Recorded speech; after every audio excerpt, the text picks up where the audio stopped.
Erev Tov, Shalom Aleichem. Welcome to the studio. I didn't plan to speak at all tonight. This is completely the night of the Kvod Harav, but insisting on few words, so only few words. For the one that don't really, it's the first time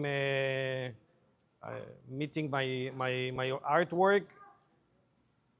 What you see is a work that I'm dealing with a concept for over 15 years of the moment before the light and after the light in creation as a self-journey. What is to be in Bereshit in every moment as we speak right now? What is to be in Maaseh Bereshit? What is to perform the idea of Baruch HaMechadesh Bechol Rega Maaseh Bereshit? So I don't take the concept of all Sefer Bereshit. I'm dealing with Bereshit, with the word Bereshit. That's what I'm dealing with. I'm dealing with Bereshit, with all what it's entail.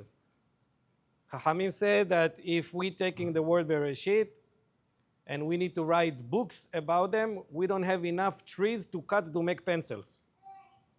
Some Chachamim said it's not even about the Bereshit, it's about the Bet, the letter Bet. Rabbi Nachman said it's about the dot of the Bet. We don't have enough pencils. So for the 15 years I paint this concept. I read a lot of text. This is all based on text from Pshat all the way to motifs from Kabbalah. And for 15 years I didn't repeat myself. Every piece that you see, it's unique. I don't paint any piece again. I don't reproduce. There's no giclées, there's no lithographs. I sold over hundreds of paintings by now, and each one is unique. Whoever bought the piece, I never created another. I have another few hundreds paintings in Tzfat. I share my time between Tzfat and Miami. Few months here, few months there. I have a studio there. And I don't want to take too much of the time because the pieces are very much in a lot of details and meanings. Every color represents something, the material, the motifs, the movement, sometimes even the size of the piece contain a secret about the piece. So whoever wants to hear more about it, please, you can ask me later after the Rav will finish his words. You always invite to come here during the day. I'm here, and I have a lot of visitors coming and sit with me for a few hours, and we speak about very meaningful ideas. And I will give the kavod to Kvod Harav to speak, and I'm very happy to have you.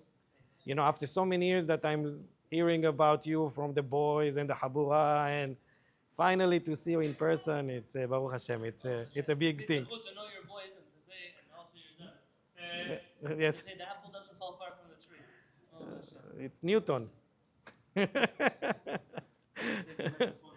Yeah. Please. Just introduce the rabbi. Yes. Without the microphone. So, we say, when you talk to people and they talk about the songs they grew up with and how they shaped them. For me, in my formative years, I mentioned this in my synagogue yesterday or the day before. What is it, Monday? Most people that they say bad things about me, they record it, but no Oh, one yeah? records nice things. Oh, okay, yeah. Yeah. So I grew up listening to Rabbi Yonatan Halevy in my formative years of discovering the approach in Torah that really inspired me and guided me in the exposure to different works of Rabbanim from all across the spectrum. The truth is Rabbi Yonatan Halevy does not have one shita. He encompasses Am Yisrael in one rabbi, from Hasidim even all the way to from Hasidim all the way to the Spanish, Portuguese, and Temanim, and you guys can name it. I mentioned before that there's not one place on the map that Chacham Halevy did not speak about. The Chachamim in that locale, in that location, and bring out the beautiful Torah and exposing the Torah to us. I mentioned in my previous introduction in my synagogue that the Jewish world sometimes that we're exposed to can be compared, let's say if all of Am Yisrael, all of the Torah is a large triangle, a long box, a large box. Sorry, we're laughing because of mistakes I made before. So, yes. Yes. So, but I'll keep it simple for my sake. If all of the Torah in Am Yisrael is a box, right? What we get exposed to in our formative years is just a very minor, small box within the box. Very small, I don't know, 10%, 5%, halavai, 2%, maybe, I don't know. But Rabbi Yonatan Halevy, what he exposes us to is Torah from the rest of the box, right? He's really showing us what Am Yisrael has to offer. And like we say, there's different strokes for different, different strokes for different folks, right? So this is the Torah for everybody to kind of see, oh, I like this Hacham. And many Rabbanim that he exposed me to, I purchased a Sfarim and I became obsessed with and addicted with because I never knew about them before, but thanks to the Rabbi. So the Rabbi does a tremendous chesed for Am Yisrael, exposing us to this beautiful Torah that is unfiltered, Torah that it takes bravery sometimes to say, that sometimes people, they're not comfortable hearing this Torah. And it makes people sometimes go crazy, but it's Torah. And what can we do? It's Torah. What can we do? So without further ado, I want to introduce the Rabbi, and it's a tremendous zechut that Miami, our community here, and like I said before, thank you again to the Fedida family for hosting this in this beautiful place. It's a tremendous zechut that we get to hear the Torah and elevate ourselves with what we're going to hear right now.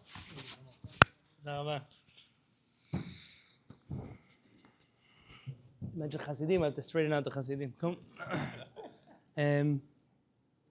Zev, it needs to be a little more like that.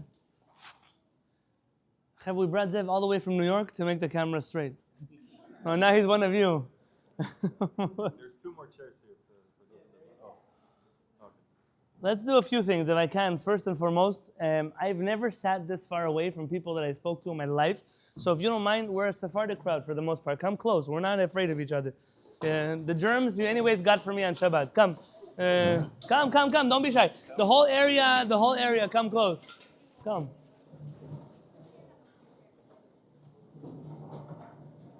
Now let that white chair move. You move closer to Sam, Help this chair move over. Yeah, very good.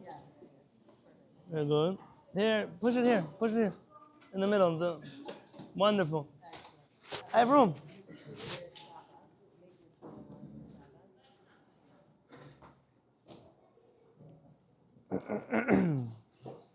Avinam, do you mind handing? I only have 20 copies. People could share. Maybe I'll give it to you too.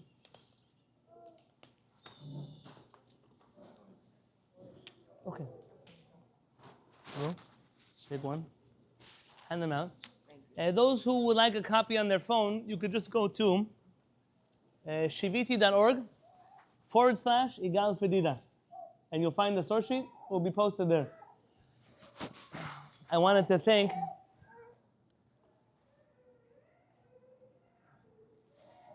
it's complicated who I thank first. It'll be Yitzhak. I'd like to thank, Igal or his wife. That was the question. No. It was for sure the Rabbi. Igal and Efrat. I want to thank you for hosting me here tonight. It's a big zechut to be sitting here. And when I walked in here, I said, I'm not sure that I'm in Miami anymore. I feel now like I'm in Tzfat. That's what I felt like when I came in. And then Baruch Shekivanti, I didn't know there's a gallery in Tzfat also. So clearly, I feel like I'm in Tzfat. It's a big zechut to be here. I know your children for many years, and every one of them is more refined than the next one. And to be able to learn Torah for so long with them, and then to come back and have Torah here, I'm very grateful to you for that. To my dear friend Rabbi Yitzhak, who said many nice things about me right now. Thank you for being from the few people who say a lot of nice things about me. It's a big zechut to be here in a city that has been touched by his presence. I know for many of us, he's only been the rabbi in the particular kehillat he's in for fairly recently, but for me, he has been an inspiration in Torah for a very long time. And though he claims that I've introduced him to many chachamim, he has introduced me to knowledge of halakha that I never had before. And so I think it's a good pair. And I wish us together a bracha of many more years, like Dir Torah L'Hadiram. I define our relationship not by the rabbis of Miami, though I don't know the rabbis of Miami, but rather the rabbis of Eretz Israel. I'll tell you why. The Talmud Bavli says, Talmidei Chachamim shebeBavel, the Torah scholars of Babylon. What is their status? How do they behave? It says, Macharivin zeh zeh b'halacha. They destroy each other using halacha. This one's not kosher, this one's not good enough, this one's not religious enough, this one's hat is not big enough, this one, that's how they talk. But Talmidei Chachamim shebe'eretz Yisrael, man'imim zeh zeh b'halacha. They make each other pleasant with halacha.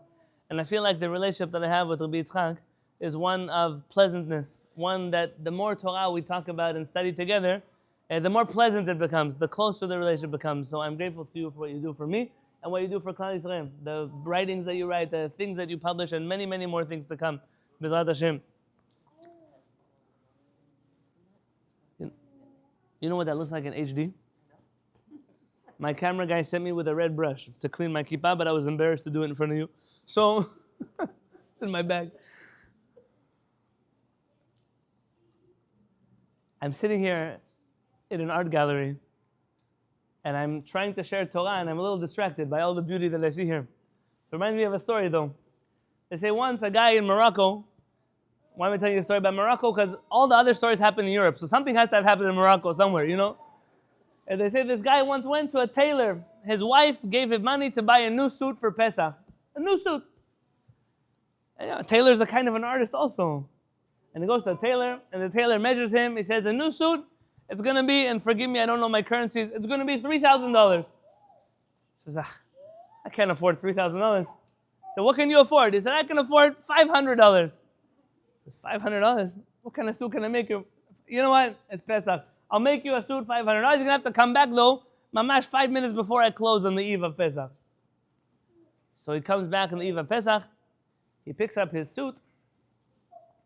And he's so excited. He comes home. He shows it to his wife.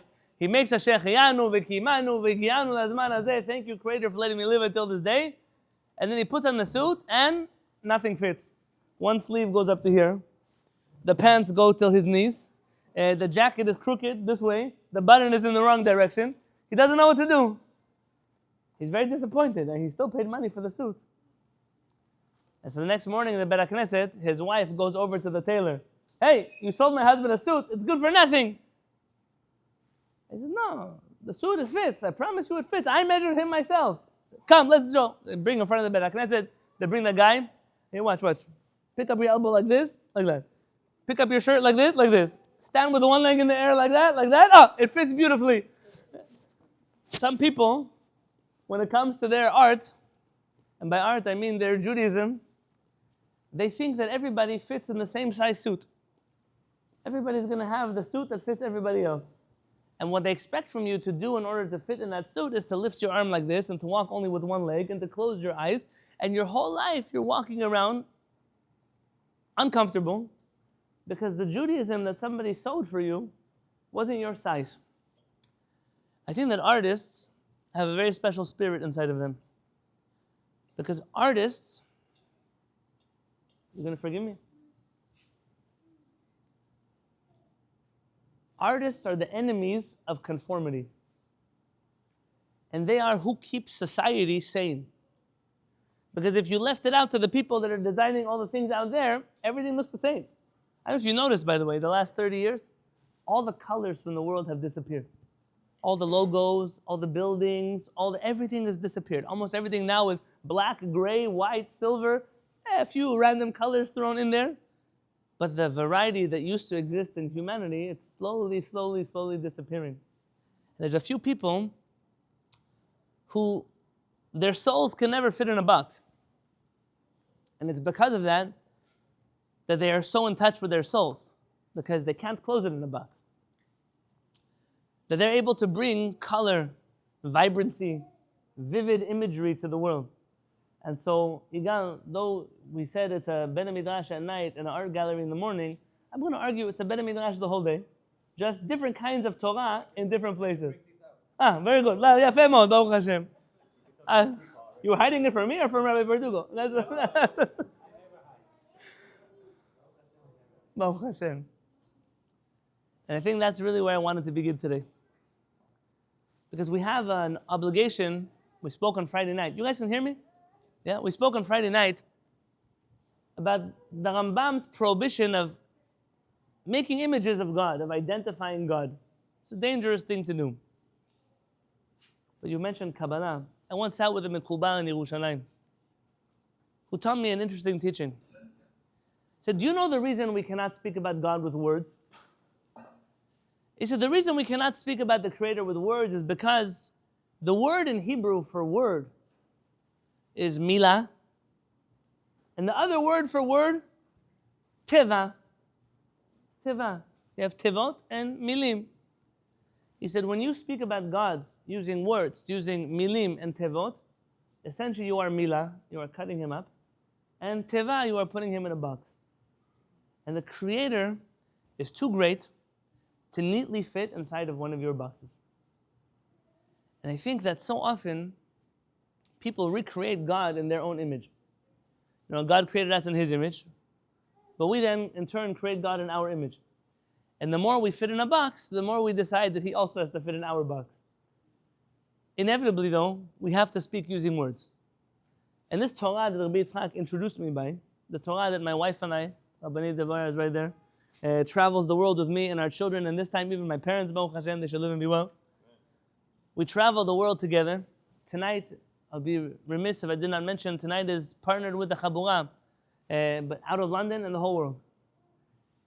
Our partners are doing everything good in the world. I'm grateful to Rabbi Dweck, to Sina, to Avi, to all the Fedidas that are involved. Everybody for what they do, for bringing about the kind of Torah that we teach in the world, and sometimes you have to use words. So tonight you're going to forgive me, and I'm going to attempt to define what it is that we do and what it is that we believe using words, but hopefully by the time I finish tonight, you'll recognize that the message is much more universal than it sounds like at the beginning. So do me a favor, don't get turned off at the beginning. Wait until the end, and I hope that by the end, even those who didn't agree with me at the beginning will be my friends by the end of tonight. I named tonight's shiur, Integrity Under Pressure. I just have to say, last time I taught a shiur in Miami was 3 years ago? 2 years ago? When was Zachariah born? 2.5 years. Yeah, 2.5 years ago. The last time I taught a shiur, we had food together, we ate together. I want to just thank Dina standing in the corner. You were responsible for that food 2.5 years ago. We never got a chance to say thank you in person because you live all the way in Jacksonville, but she made the trek all the way here today. So thank you very much to you and your beautiful daughters that are here with us. Tizku l'mitzvot.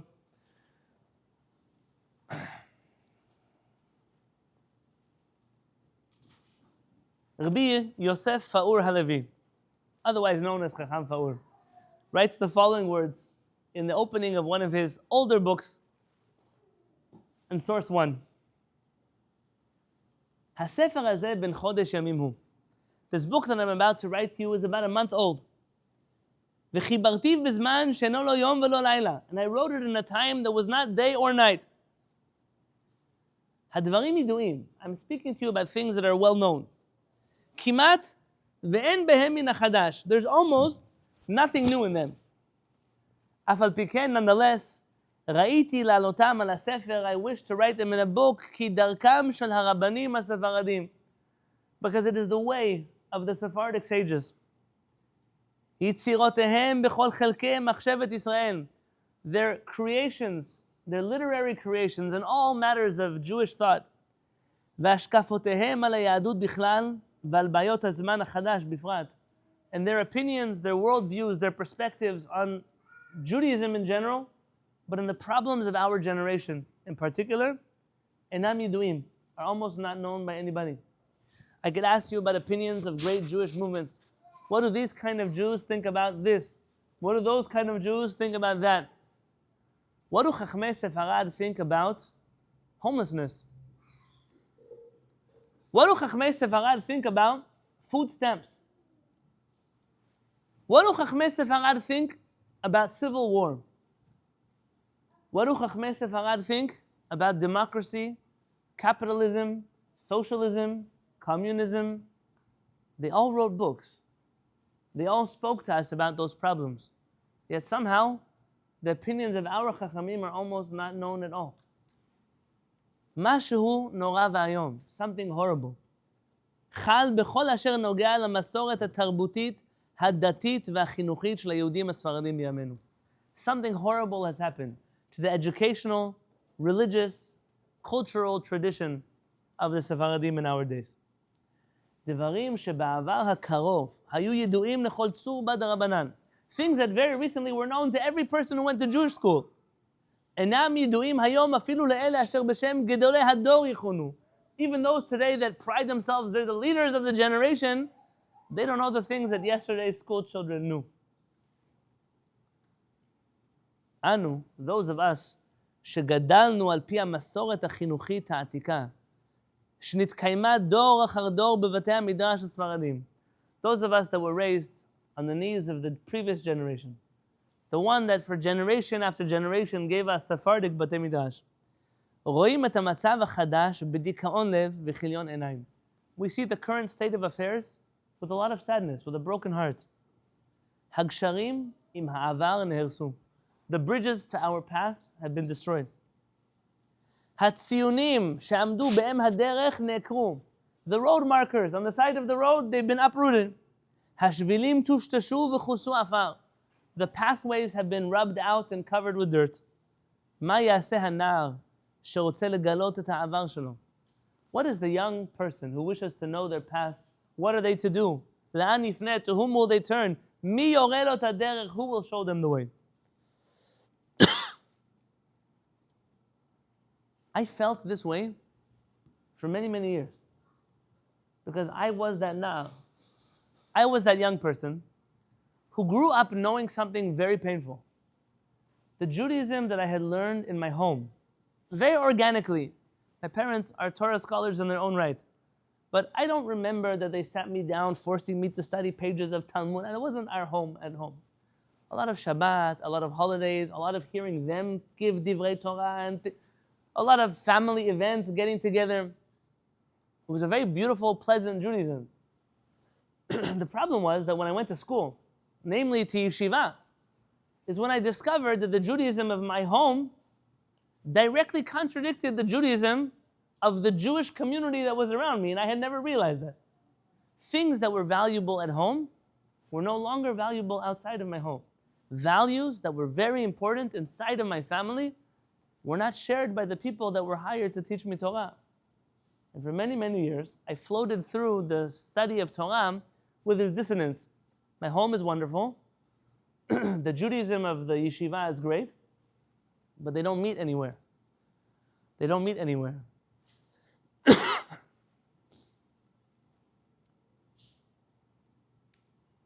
That was until I met my rabbi and teacher, Mori Harav Yaakov Peres, alav v'shalom.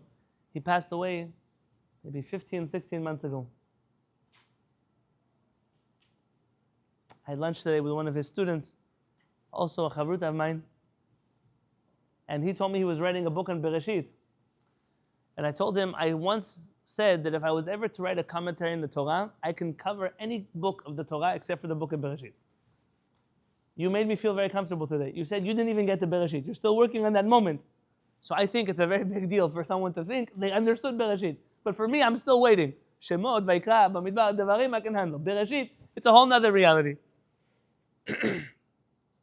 But very quickly I recognized that the home that I found with my rabbi and teacher, the kind of Torah that I studied from a Chacham who was born in Morocco, who came to Israel in the new country, who made his own home there, it matched perfectly with my family. But it was a horrible kind of Judaism to sign up for because it didn't match at all with the world around me. And I realized that to make a choice of following the Judaism that sat well with me put me at odds with 90% of the Jewish community around me. And that, my friends, is a place that I think I'm not the only person who occupies. I think that a lot of us may feel this place where we feel something, we're very proud of something, we're very happy with it, but everybody around us seems to think that we're crazy. They think that we don't keep kosher. They think that we don't know how to observe holidays. They think that we're not raising our children properly. They think, and we somehow have to grapple with them all the time And what am I supposed to do with it? Now, for those of you who studied Torah with me for a long time, and can I ask by raise of hands? I did this in the Shabbat, but there's a new crowd. How many of you have studied Torah with me before, on person or on YouTube or anything like that? Okay, Baruch Hashem, Zachiti, thank you. My parents should look around. They think I don't do anything, so maybe they could. I promised them I was going to be a lawyer, guys.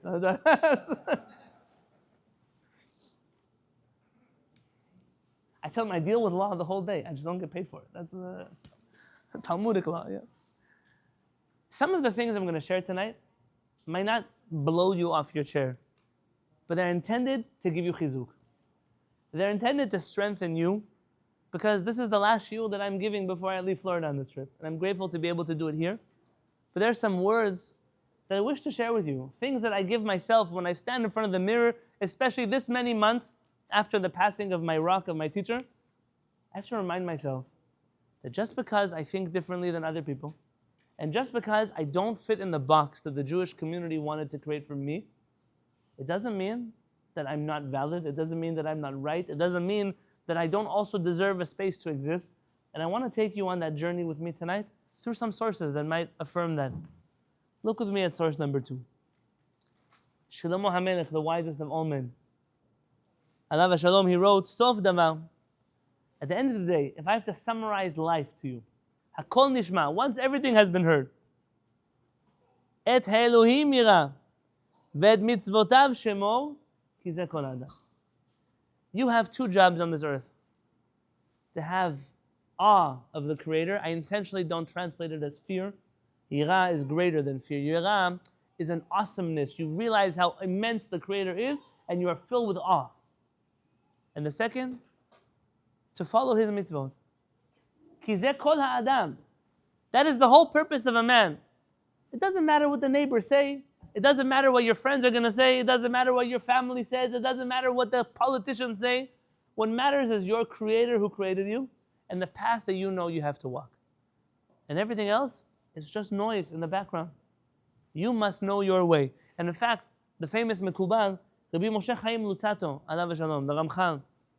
Ramchal came from Italy. Italian Chachamim are very special. I have a special place in my heart for the rabbis of Italy. Rabbi Yitzhak mentioned I like to quote Chachamim from everywhere. I have never yet found a Chacham that I didn't love. I never yet found a country of Jews that I didn't find Chachamim among them that I love. And so when people say, what are you? I'm trying to be as Jewish as I possibly can. Someone asked me on Shabbat, what are you? I don't know what that question is. I'm a lot of things. I'm a father, I'm a husband, I'm a son, I'm a rabbi. No, what kind of Jew are you? I also don't know. Where are your parents from? I said, oh, so that's the easier question to answer. My parents are Israeli. Okay, no, but more than that. Okay, you want to know more? This is the where are you from? You know that question? There's where are you from, but where are you from? Certain people, they never have to ask that question. Where are you from? So I said, I'm half Yemenite, half Moroccan, and 100% Jewish. I don't know what else you want from me. I love Am Yisrael in all of its colors, and all of its shapes, and all of its stripes. All of them. Rabbi Moshe Chaim Luzzatto writes in the beginning of his book, Mesilat Yesharim, Yesod HaChasidut, the foundation of piety, V'shoresh ha'avodah ha'temimah, and the root of all pure service of the Creator. What are the 4 letters that I just read to you? The first 4 letters? Yud, K, Vav, K, and I'm seeing that all around me. The name of God. To begin your book knowing there's a Creator in the world. This is the foundation of everything. הוא שיתברר ויתעמת אצל האדם מה חובתו בעולמו. That a person should figure out, what is my obligation in this world? What was I created for? ולמה צריך שישים מבטו ומגמתו בכל אשר הוא עמל כל ימי חייו. I'm going to be working hard my whole life. I have a lot of things to do in this world. What is it that I need to do? What is it that my Creator created me to do? When you know the answer to that question, you don't focus anymore on the crickets that are chirping around you. When you say, this is what I need to do, this is why my Creator put me here. Listen, it might not be what you were created for, but it's what I was created for. When you know that, everything in your life becomes clear. My foundational principle to you today is the number one way to ignore the naysayers. The number one way to focus on what is right is to know who you are. To know what you need to do. To tell a person, listen, I'm glad that that works for you. I'm glad that educational system is working for your children. I'm glad that that way of living makes you happy. It doesn't work for me. I need to find the way that works for me. And now that I found the way that works for me, how could you ever want me to not be happy? I'll tell you something, I try not to talk about it when my parents are here. But when my wife and I met, I come from a classic Israeli, Sephardic home from San Diego. We're very much what they call out-of-towners. If you're from New York, my father's a scientist, my mother's a teacher. We're from that world. My in-laws are Hasidim, from the ghetto of Hasidim. My father-in-law was born in Mea Shearim. They lived in Brooklyn for 50 years in Borough Park and then moved back to Mea Shearim. Let's just say that when my wife and I met, there were some people that didn't understand exactly why we should marry each other. There were people like that. By the way, we were like that for a little bit too, but that passed and then we figured it out. And sometimes I walk with my wife to the Beit HaKnesset on Shabbat morning. We're walking with Baruch Hashem, our 6 children. And my wife told me the other week, can you imagine that there are people in the world that didn't want us to have this? Can you imagine there were some people who thought that they knew what would make us happier than this? And that's always how the world works. Because at the end of the day, when you're alone at the end of your life, all of those people who said no, they don't matter. Because if your happiness was truly in their mind, they wouldn't say no to you in the first place. But I use the word Sephardim, and that means that inevitably I open the box and I try to shove all of you inside of it. And it's not fair, because not all of you are Sephardim. For example, my father's side of the family are not classically Sephardim. We're Yemenite. The Yemenites don't usually identify as Sephardim. Once the Bedin of the Sephardim in Jerusalem put broken shards of glass in the matzot of the Yemenites so they would die, for sure Yemenites didn't feel like Sephardim anymore. You know that story? Read your Jewish history. We Sephardim, we know how to be bad people also. Don't worry, it's not just other people. My wife, somebody called my wife and said, I want to thank you so much for being an ally of Jews of color. And my wife didn't know to laugh, to cry as an ally. I'm Sephardic with all the rest of you. We don't work like that. Our brain doesn't operate like that. We're not from that reality. So what does it mean to be Sephardi? Says Chacham Fa'ur in the 4th source.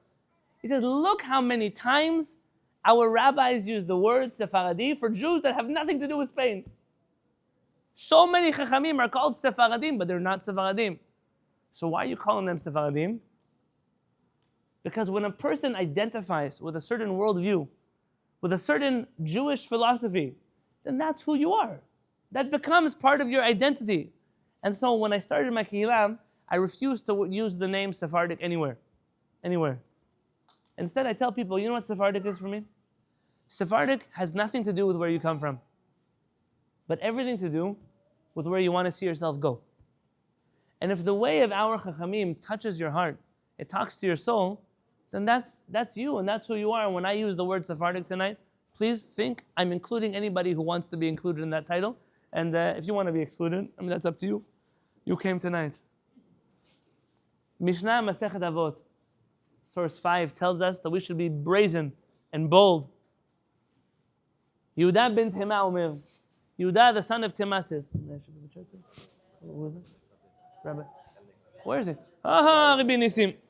If you could please stand up. Rabbi Nisim is here. Come please sit with us, Rabbi Nisim. ברוך אתה אדוני אלוהינו מלך העולם שהחיינו והקימנו והגענו לזמן הזה. How are you? If you want to know a good friend, Chaver, this is a good friend. You okay sitting with me here?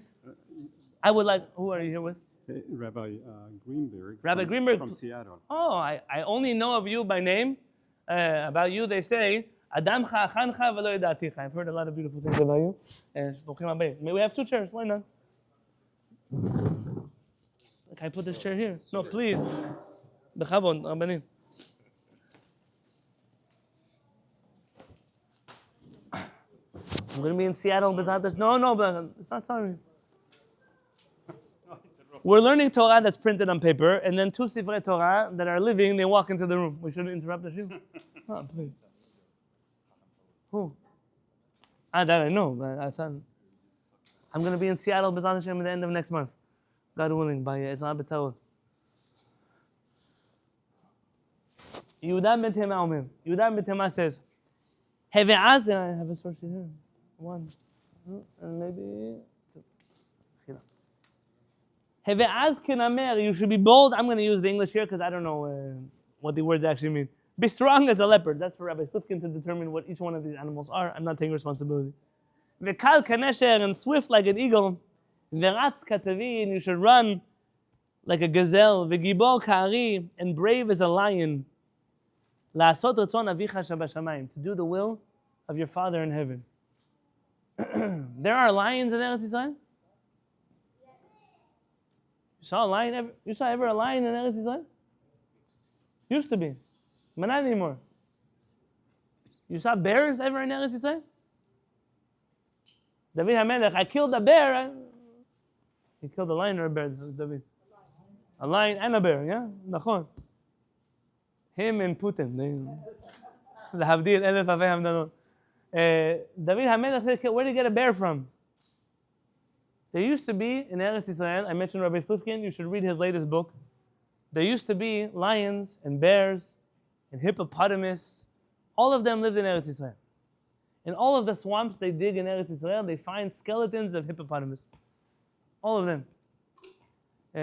You should know that when our rabbis use words like be like a lion, be like a bear, every nation, every indigenous people here has an animal it's their animal. The animal of the Jewish people used to be Al tira Yisrael, Al tira ki gur aryeh lo ata. You are a lion cub, and when the lion roars, who doesn't get scared? Used to be the Jewish person knew I was a lion. And then somehow 2,000 years of exile, he thought he was a sheep. And his national image became a sheep. The problem is, then he moved back into the Middle East with some dogs. And the problem is, the sheep is afraid of dogs. But if he was a lion, then all of the dogs would put their tail between their legs and they run away where they came from. Al-Baghdadi would go back to Baghdad, Al-Masri would go back to Egypt, and they would leave us alone in Eretz Yisrael. But we forget sometimes who we are, our animals. Our Chachamim tell us to be bold like a leopard. Remember that teaching and walk with me into the world of the Talmud on page 2, source 6. Rabbi Yochanan ben Zakkai is very old. He's laying on his deathbed, one of the greatest sages in the times of the Talmud. He began to cry.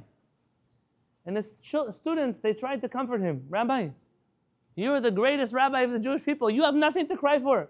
You are responsible for so much good. What are you wary of? And he tells them,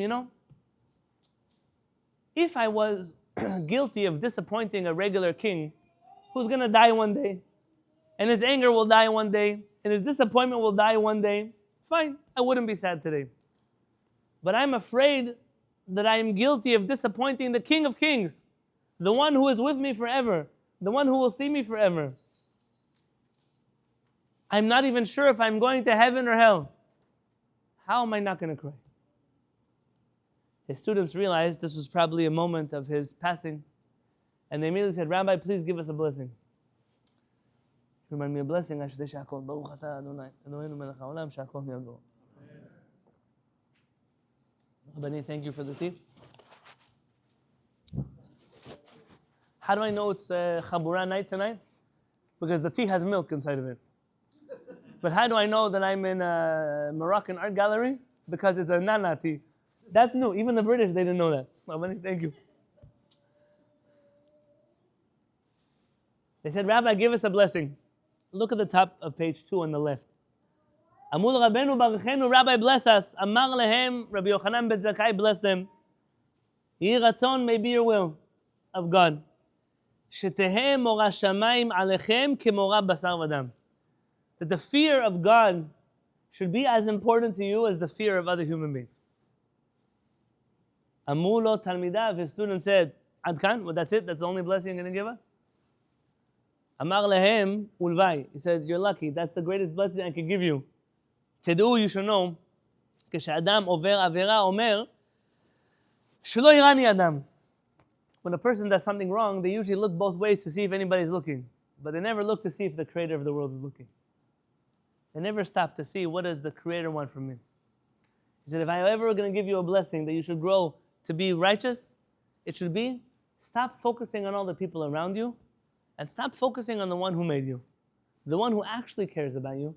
The one who actually wants to know what you're going to do with your life. And now that you know that, perhaps you can recognize why I quoted the Mishnah about the leopard. There's a rabbi, a very unique rabbi. He's an Ashkenazi rabbi whose father relocates for a job into Spain. His father is none other than the Rosh, Rabbeinu Asher. Now there are some of you who have mixed feelings about the Rosh. I'm going to let you have your mixed feelings about the Rosh. I'm not talking about him tonight. I'm talking about his son. His son was born with an identity crisis. His son is an Ashkenazi Jew from a family that's French-German. His father is the chief rabbi of Spain. And now he has to write a book of halakha. What halakha should he write in this book? Sephardic halakha or Ashkenazi halakha? And so he sets out to write a book of law that really nobody uses. Because I don't know who rules like that book. But along comes Maran Rabbi Yosef Karo from Tzfat. He says, before I write my book, I'm going to write a commentary on his book. I'm pretty sure if it wasn't for Maran Rabbi Yosef Karo, that book, maybe nobody would even read it. That book became the foundation of halakha because Maran wrote a commentary on it. Rabbeinu Yaakov writes the following in the bold words. He says, the reason he told you to be bold like a leopard, it's one of the greatest principles of Judaism. לפי שפעמים אדם חפץ לעשות מצווה ונמנע מלעשותה מפני בני אדם שמלעיגין עליו. Because sometimes you wish to do a mitzvah. You wish to do something good. And the thing that holds you back is, what are the people around me going to say about me? I want to do more. I want to do better. I wish to do something that sits better with me. But I'm afraid. What are they going to say about me? ועל כן הזהיר שתעיז פניך כנגד המלעיגין. And therefore he warned you, be bold. Don't be afraid. להעיז פניך means to be audacious, to be a chutzpan, to be bold and brazen in front of people and say, I'm doing what I do because I know that it's good for me, it's right for me. And Maran Rabbi Yosef Karo, if we mentioned him already, look on page 3. In his halachic work, the Beit Yosef, which is a commentary on the work we just studied now, he adds another dimension to it.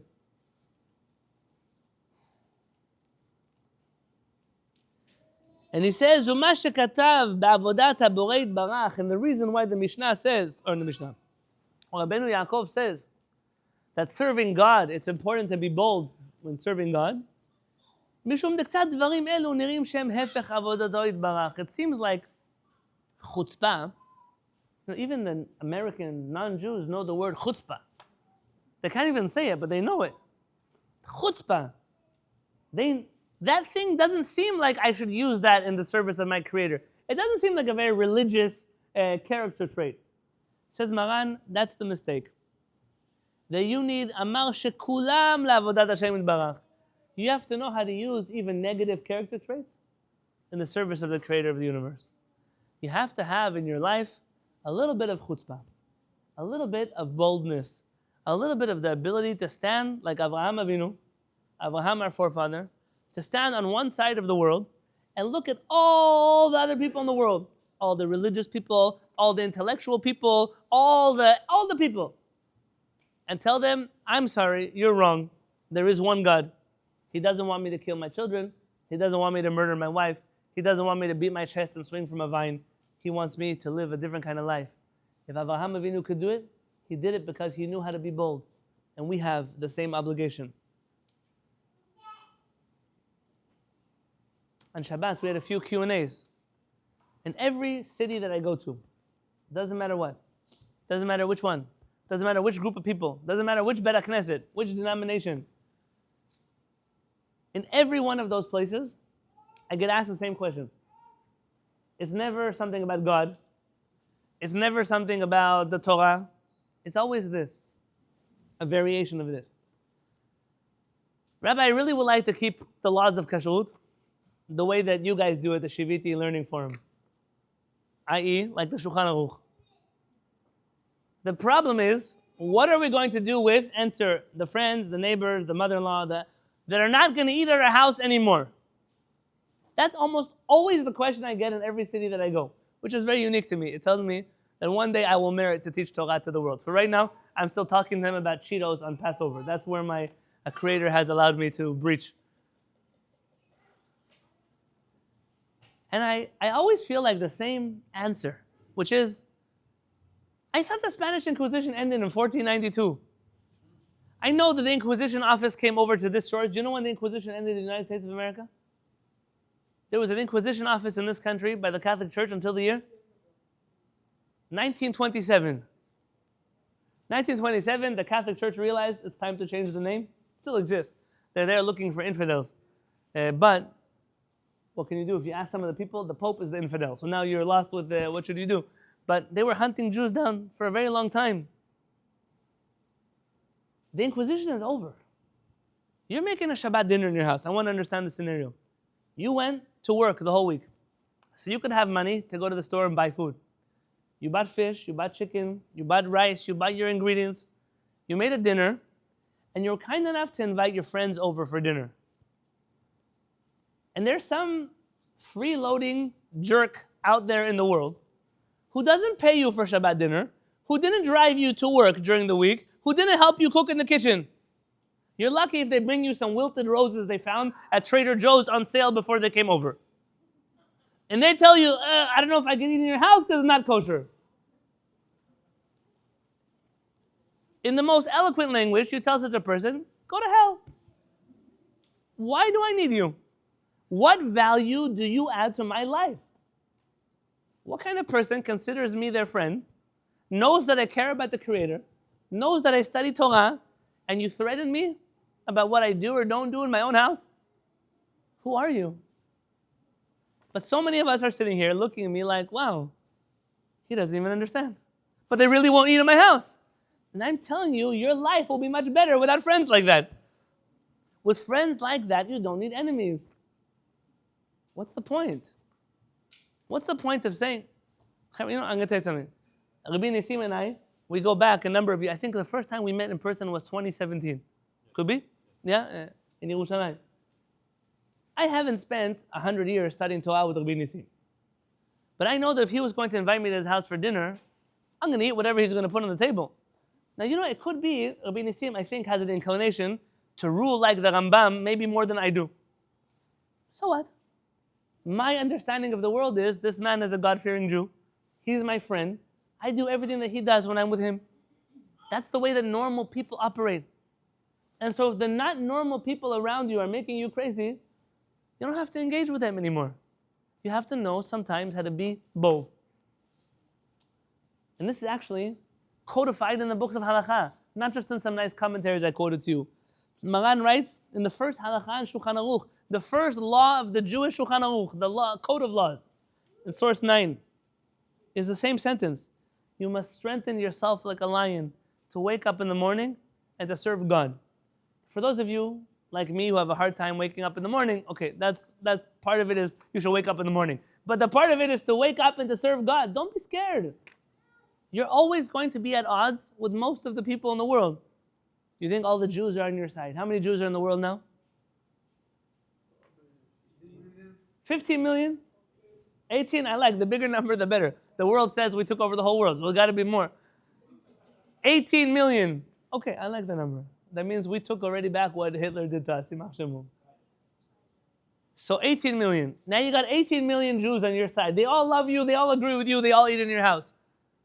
There are 1 billion Christians in the world. Maybe more. 2. Another billion Muslims in the world. I'm sorry to break it to you. There are billions of people in the world who don't agree with you anyways. You're going to have to wake up in the morning and decide, either I do things that are right because they're right, or I do things that other people want me to do, in which case, I should figure out which religion has the most people and join it. But to be Jewish and to pretend I'm mainstream is just a nice way for Jewish people to lie to themselves. Rama, He's an Ashkenazi Chacham. And he codifies in his book, a commentary here. He says, V'lo yitbayesh, in the bold words in source 10. You should never be embarrassed. Mipnei bnei adam hamaligim alav ba'avodat Hashem yitbarach. When you have a path, a service of the Creator, don't be embarrassed from it anymore. It's now your job to stand strong, to be proud. I know they tell you that being proud is not something you should be. It's a gava, it's arrogance. It's not arrogant if what I'm doing is correct. Our judges have the same obligation. In the Torah it says in source 11, לא תכירו פנים במשפט, כקטן כגדול תשמעון, לא תגורו מפני איש. That you should not show any favoritism. You should not have fear from any person. כי המשפט לאלוהים הוא.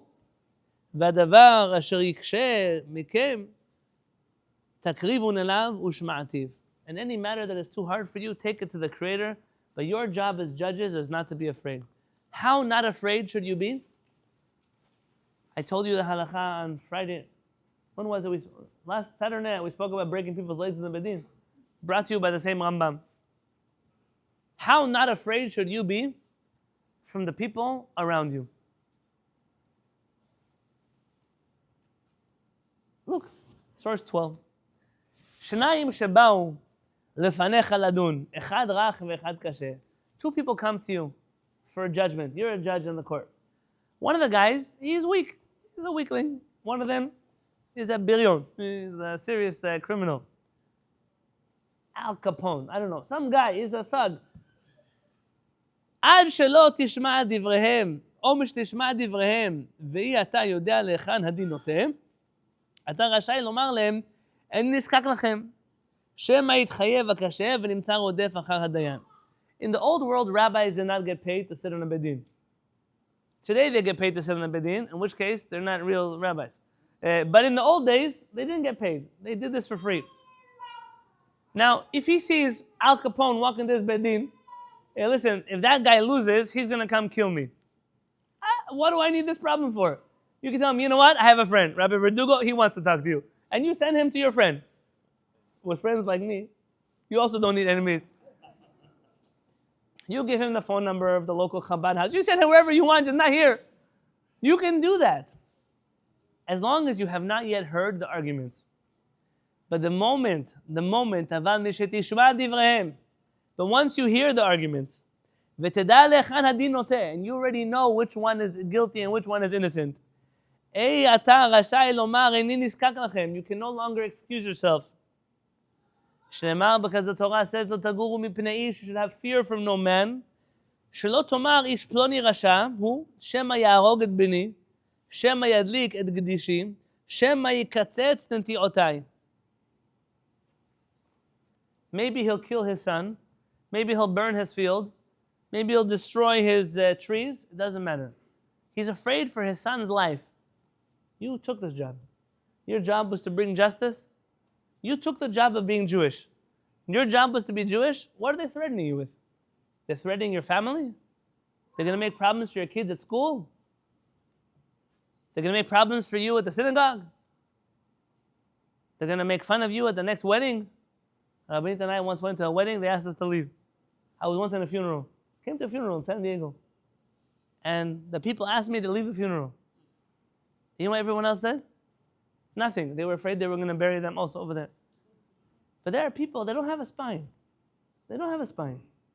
But you took the job of being Jewish. You took the job of learning Torah. You took the baton from the generation before you to keep a sane, normal, balanced Judaism alive. And when all the crazy people around us are trying to extinguish that flame, you don't get to say, I'm afraid of what's going to happen if I speak up. And perhaps maybe I can leave you with my last sources in the street. Because I really believe that this is not something you can preach. It's something you have to show by example.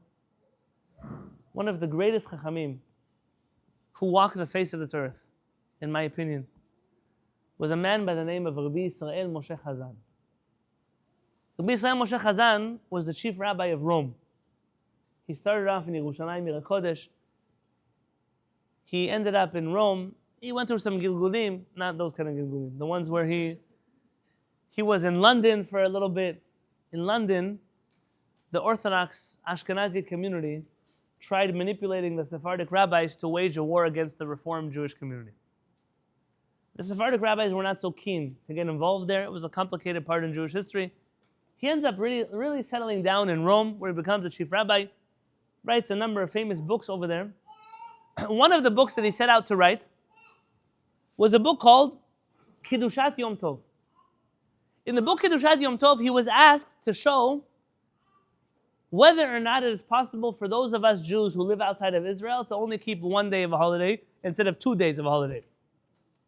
And they knew that they chose the best rabbi to ask this question to. Because Rabbi Yisrael Moshe Chazan was brilliant, and he did not like stringencies at all. At all. So he was the rabbi that was going to cancel the second day of Yom Tov. No more 9 days of Pesach, no more 9 days of Sukkot. Some people on Purim, they get drunk for 2 days, but that's because they have alcohol problems, not because they live outside of Israel. But you have here a Chacham that was going to do the job, and he wrote a whole book about it. And then he writes the following. Lichu banim shimuli. My sons, listen to me. Torat emet alamedchem. I will teach you the Torah of truth. Ve'avla lo timtzu bisfatai. You will not find crookedness in my lips. Elohim, I swear to God. Im hayiti yodea tzad, afilu kimelo macha tzidkit. If I knew even a one halachic argument, like the tip of a needle, להתיר איסורו לחלל קדושתו, אראה בנחמה, אם הייתי מתערה משום אדם. וגלה דעתי בכתב ועל פה ולא ירא ולא אחת מרבבות עם. If I knew of a way, I'm going to write it down and I won't be afraid of nobody. אפילו בעיבוד ממונות, even if they take away all my money. How do you take away a rabbi's money? Rabbis don't usually have a lot of money. How do you take away their money? You take away their job. I'm going to tell you something. As a rabbi who was thrown out of a Kehillat for saying things that I said, that I still say today, I remember very vividly the few people who stood next to me when I had nothing. I remember them forever.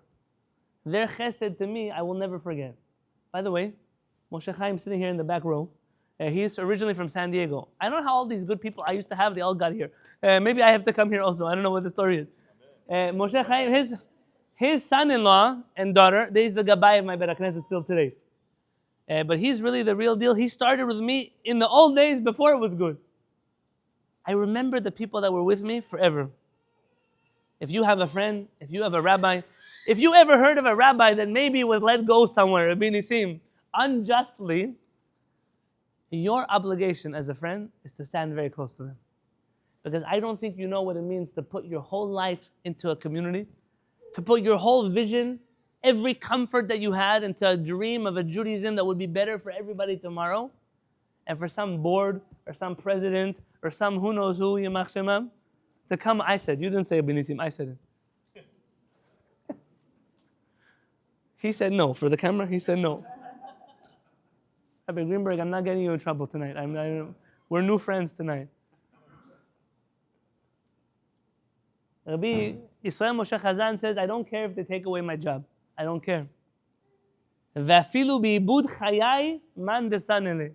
And even if the people who hate me will murder me, I don't care. I will teach you the truth. If you have a teacher of Torah, like Rabbi Berdugo, if you have a teacher of Torah that promises you, I will always teach you the truth no matter what. This Ḥabura was started by Rabbi Dweck. Who can give speeches better? Two things. Who can give speeches better than Rabbi Dweck? Nobody. So Rabbi Dweck. But who can give speeches on rabbinic persecution greater than Rabbi Dweck? Nobody. Two things I can say about Rabbi Dweck. And yet he promises his Talmidim the same thing. No matter where I'm going to be in the world, no matter what I'm going to suffer, I will always tell you the emet. Always. And it attracts a certain kind of person who appreciates knowing my teachers are not lying to me. My rabbis are not lying to me. That's a relationship where someone leads by example. And I'm ending my concluding thoughts, source 14. I'm sorry to those of you that are standing up. Boaz, when Boaz is walking in the field in Megillat Ruth, he sees the people that are harvesting the plants. And it says, Vayomer Boaz lakotzrim. Boaz told the harvesters, Adonai imachem, may God be with you. Chacham Ovadia Yosef used to say, the rabbis who know how to speak short, hakotzrim, Adonai imachem, may God be with you. But I'm not from those rabbis, so forgive me that a few more minutes, give me and I'll be with you. My rabbi and teacher, I mentioned on Shabbat, when I first met him, I hated him. I wrote it even in the book. When I published after he passed away, I wrote, when I met him, I could not understand how one person could be so crazy to tell me that nobody else in the world really understands the Torah, nobody knows halakha, all of those people are lying to you, and this is really what Hebrew means. And then I came around, I grew up a little bit, and I recognized, listen, if the Shulchan Aruch says A, and he reads it like A, and I'm looking at it, it says A, and those guys tell me it's not even an A, that's Greek. So then maybe they're wrong. Maybe they don't know how to read English. Could be, it could be. Mori Harav, he left me all of the Torah that I have, everything, even the ones I didn't learn from him, I learned from him. He taught me by example what it was to be a Talmid Chacham. One day I will merit to be like him, but he was a man who had no fear. He once told me, Rabbi Yonatan, don't be scared for me. There's nothing they can do to me that they haven't already done to me. They're out of bullets now. I am now to say whatever I want. Mori Harav, he wrote, Litlalech be'oz b'midat ha'emet. A person must use courage, boldness to walk on the path of truth. V'lo litpa'el mibikurotam shel bnei adam. Mibikurotam. You shouldn't be scared of the bikoret, of the critiques of other people.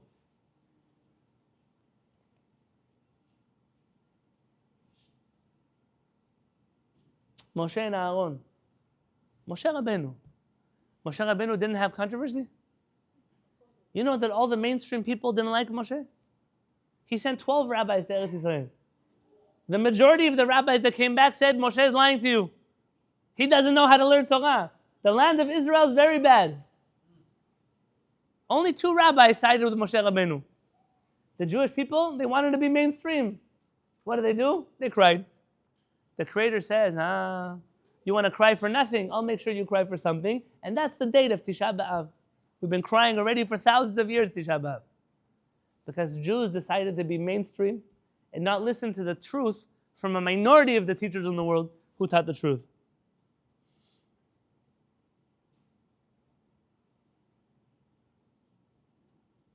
In source 15, Mori Harav speaks to you directly. A rabbi used to tell us this all the time. Al tikana, do not give in leregesh nechitut sheyesh becha, to the inferiority complex that exists inside of you. You know the problem with smart people? Smart people always know that there are smarter people than them. Stupid people, they are the most arrogant people on earth. Those guys walk around, they say, jellyfish, they have no brains. My father disagrees. As a scientist, that everything has a brain. It just might be a simple brain. But jellyfish have no brains. And they say that, and they've been around for millions of years. It gives hope for stupid people. They'll be around forever. But they have no brains. But somehow, we always have because we know there's more to know, and because we know we don't know everything, we always feel like, wow, I don't speak with the confidence that those guys speak. People ask Rabbi Berdugo a question, he writes them a letter. In the letter, he brings you 3,000 halachic opinions, and he tells you, and this is the answer. But they say, Rabbi Berdugo, he had to think about it before he said that answer. Because they're used to going to the rabbi, he doesn't even think, he just tells them no. And that must be, it's right. Why? Because he's confident. He is not sure of his halachic positions. What a crazy mentality to have. But that's the way that most people think. That's why when your kids go to university and the professor tells them, the guys with the green bandanas are tzaddikim, are freedom fighters, and they just drink it like Kool-Aid. Why? Because we didn't teach them that the people who have brains are the ones you should listen to. He says, don't give in to your inferiority complex. En ze anava, ela hu regesh behemi. The inferiority complex that you walk around with is not humility.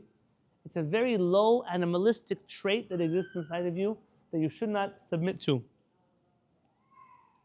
רגש רע זה הוא כבלים לאדם, שלא יכול לפעול ולעשות. The inferiority complex of a person are the chains that hold you down from ever accomplishing anything. I'm going to tell you something, maybe one more thing I could say about artists. And Igal, if you don't agree with me, please correct me. Okay. Good. My wife is also not afraid of correcting me. I don't know what's the... No. I was once walking in the beach in La Jolla Cove. They have artists. They're on the ocean. They're seeing seagulls and sea lions. They're painting. I noticed there are two midot in artists. There's the artist that when you compliment him, he says, nah, it's not so special, not so good. That artist, I call him a kofir, a heretic. The second artist, though, is a tzaddik. He's the one who says, I know it's beautiful, but I'm just downloading it from the Creator. Meaning, I have talent, but my talent is not something I did, it's what God gave me. That's humility. To recognize I'm very good at what I do, but what I do is not about me, it's about the Creator of the universe. So when you try to be humble in a way that is self-deprecating, you're actually showing heresy, a lack of gratitude to the Creator for making you this way. For whatever reason, HaKadosh Baruch Hu decided that you are going to sit in these chairs tonight learning Torah with me. It means that for whatever reason, most of you have decided on YouTube or Zoom or TikTok or wherever else you may find our shiurim. Hopefully not on TikTok, guys, hopefully. When they asked me if they could open a TikTok channel, I said, if the Chinese government is going to learn Torah, I'm okay with that. Yeah? But just keep it off my phone. All right? Here we have a group of people. I don't know what it was that HaKadosh Baruch Hu decided we should sit Torah and learn together. But I asked for one thing. The nature inside of you to feel bad about the way that you view the world, about the way that you connect to the Creator, stop with it already. It's not good for you. It doesn't look good on you. The conviction inside of you should be greater. This moral compass that I have, the one that keeps me knowing Torah properly, that one is my greatest power. That's what my Creator gave me. Mori Harav shares a story. I have two sources for you left. The Talmud tells a story about hi beautiful, want to come sit with me? Mori Harav shares a story from the Talmud. Rabbi Yoshua was once walking along a path, and he sees a little girl sitting there.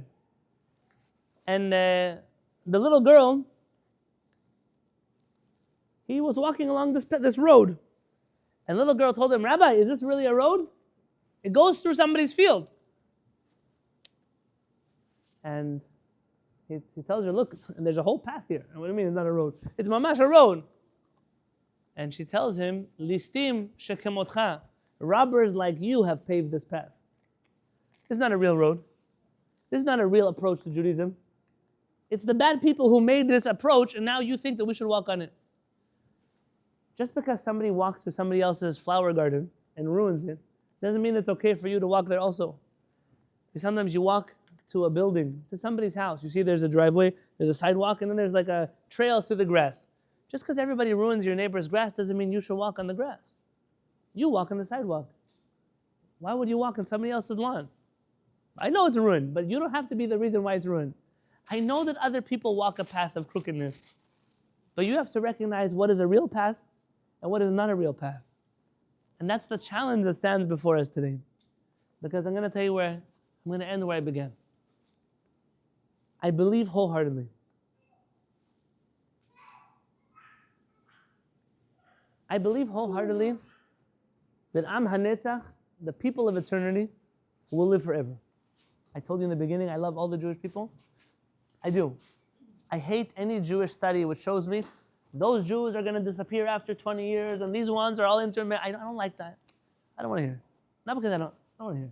I like Am Yisrael. I want to see Am Yisrael survive forever. That's what I want. Not just survive, I want to see the Jewish people thrive. I also believe that our Torah is eternal, so the Torah will be around forever. Judaism is eternal, so it will be here forever, even if the people don't want it to be. There are a lot of people out there today, they don't want us to be around forever, but we'll be there forever. There's one thing that will not last forever, and that is from the same Rabbi Yisrael Moshe Chazan. Rabbi Yisrael Moshe Chazan writes in source 17, the last 3 lines. He said, Ze choli hafanatismo. That's not Hebrew, that's Italian. And you could probably guess in English. The sickness of fanaticism. He's picking particular religious fanaticism. Asher ad savar higia, which is already strangling us by our neck. We are drowning in our neck with religious fanaticism. You know examples of religious fanaticism that exist in your life? I should tell you, I should not make you feel bad. I should tell you? I mentioned a few of them for you already. Not eating at another person's house. That's fanaticism. It's not a moderate behavior at all. Water bottles being chametz on Pesach. That was every major kosher symbol in this country. That's fanaticism. More fanaticism?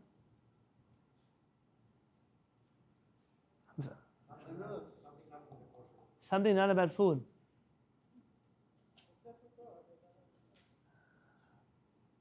You're going to be offended by me?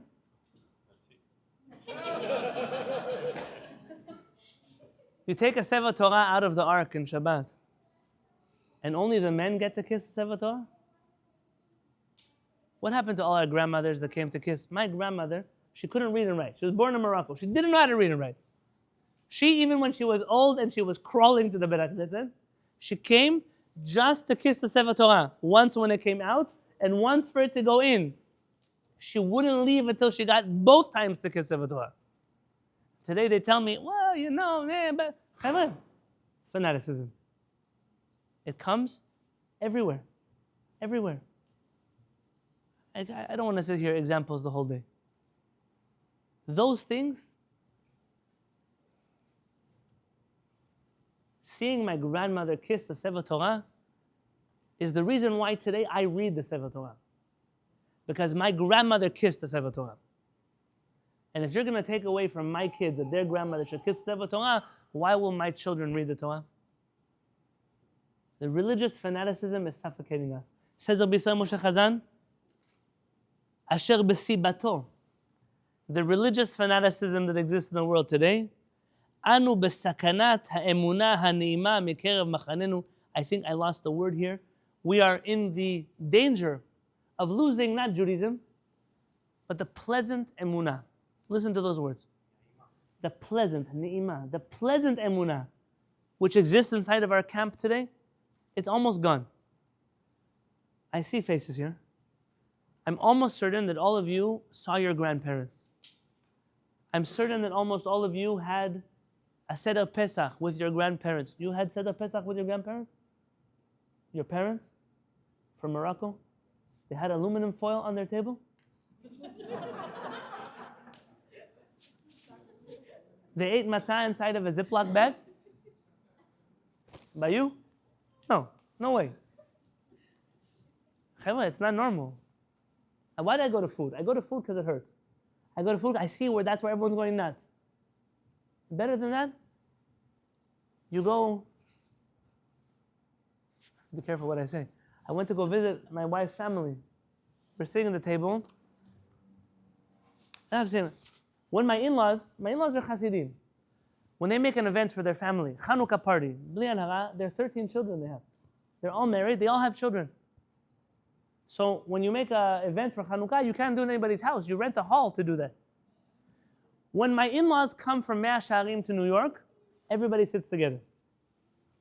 But like this year, when my in-laws were in Yerushalayim, and it was only the ones from New York, the younger generation, they put a mechitza in the Chanukah party. Now last year happens to be didn't have a mechitza. They didn't rent one. So what do? They took garbage bags, the black garbage bags, and they covered everywhere where the women go, they covered it with garbage bags. So they were sitting like behind garbage bags. Now my in-laws are not Sephardic Chachamim, okay? They didn't come from the old country in Jerba, they're not from, but they're just normal people.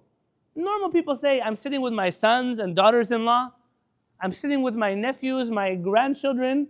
Who needs a mechitza over there? But today it might even be normal. I'm sure you've been to a bar mitzvah with mechitza before, no? You ever seen such a thing? Of course you've seen such a thing. And nobody bats an eyelid.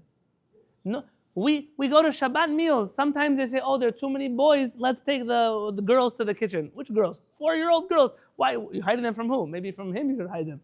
Not from me. It's not normal reality.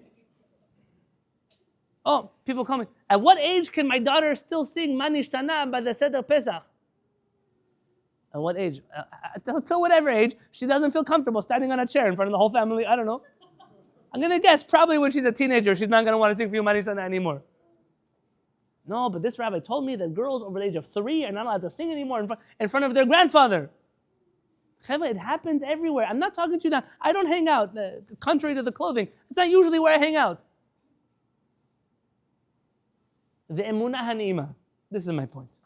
The pleasant faith that exists, it's an endangered species. The Judaism that you know and that you love is disappearing. I don't want it to live in a museum. I don't want it to be the dodo bird that disappears. Judaism will thrive. But what's going to happen? It's going to happen, I'll tell you what's going to happen. What happens now? My grandparents were both Torah scholars, and almost all of my aunts and uncles have chosen to observe Judaism privately, but to walk away from the Jewish community. They don't go to Beit HaKnesset anymore. They don't send their kids to Jewish schools anymore, because the Judaism at the synagogue does not feel like their parents. And when we look around the Jewish community and we say, why are so many thousands of our children running away from the Torah? Why? And I'm going to tell you the answer. Because if I were them, I would also throw my kippah in the trash can and run away. Because they're not running away from God. And they're not running away from the Torah. They were never given the opportunity that you were to know a God, to know a Torah that has color inside of it, that has feeling inside of it, that has warmth to it, that is missing all of the craziness and all of the neurosis. And so I'm here tonight because I'm leaving anyways. And so if they don't like me, I won't know, because tomorrow I'm here tonight to tell you that you and I have a lot more in common than you think. That we are all on the same mission. My wife and I have spent 3 weeks on the road now. I'm grateful to the people who've helped us here, helped us there to make it happen. I cannot tell you the amount of money that the Rabbanit and I have personally invested into this 3-week trip that we took between New York and here and Philadelphia and Washington, D.C. Personal money. The reason is because we believe that people like you are the future of our children's Judaism. We believe wholeheartedly that if we leave the Jewish community on its own, it will spin out of control into a place that our children, God forbid, will not have who to marry, will not have Pesach Seders they will want to go sit at, will not have synagogues they want to go kiss a Sefer Torah at. And this is not here to scare you. I'm here to motivate you. I truly believe that this group of people that are here, and all of those people that are listening to this video on YouTube, and the ones that were here with me on Shabbat and are going to be with the Rabbanit at her class tomorrow at 8 o'clock at Young Israel, and if you heard me, it's boring, but wait till you hear the Rabbanit. 8 o'clock tomorrow, B'ezrat Hashem. All of us have the ability to create a community that is greater. By community, I don't mean a little synagogue, I don't mean a brick and mortar building. I mean, look around the people here. You may have met each other for the first time tonight, but these are your people. These are the people that are not going to criticize your kitchen, that are not going to make fun of the way you dress at the synagogue, that are not going to tell you A, B, C. They're going to love you and appreciate you because they think, even if not exactly like you, they think enough like you, they want what's good for you, and they want to be your friends. My wife and I, we certainly belong in that category of people who love you, who care about you, who think like you. You know, if it wasn't sponsored by the Ḥabura tonight, I would say tonight I should start Shiviti, Florida. Rabbanit, I don't think they're going to be mad. Chevra, if you think there should be a Shiviti in Florida, send me a text message tonight, and tell me I want to be part of Shiviti, Florida. If there's really such a thing, tonight I will make a WhatsApp group. My email address is rabbi@shiviti.org. I'm not joking right now. If you think that we need, I'm speaking off the cuff and not Rabbi Yitzhak. That way, if they throw you out, I have where to put you. Please, if this matters to you, do it. But I'm leaving you like this. You are the future of my children's Judaism. We are carrying the baton of the generation that came before us. All of you new people, all of you know people that have a Judaism that is pleasant, They think Pesach, they don't think aluminum foil. They think Hashkedi Aporachat, they think happiness. Every Israeli school kid is taught, Pesach is happy, let's fill our pockets with almonds. And then they come and tell you, no, you can't put almonds in your pocket because they're not OUP. And your pants will become chametz. And then what are you gonna wear? And it's funny, but that's the world that we're in right now. Chevra, we can do better. We must do better. Soon is gonna be the wedding of Ohad and Gal, Bezrat Hashem. They're gonna be the next couple, Mazal Tova.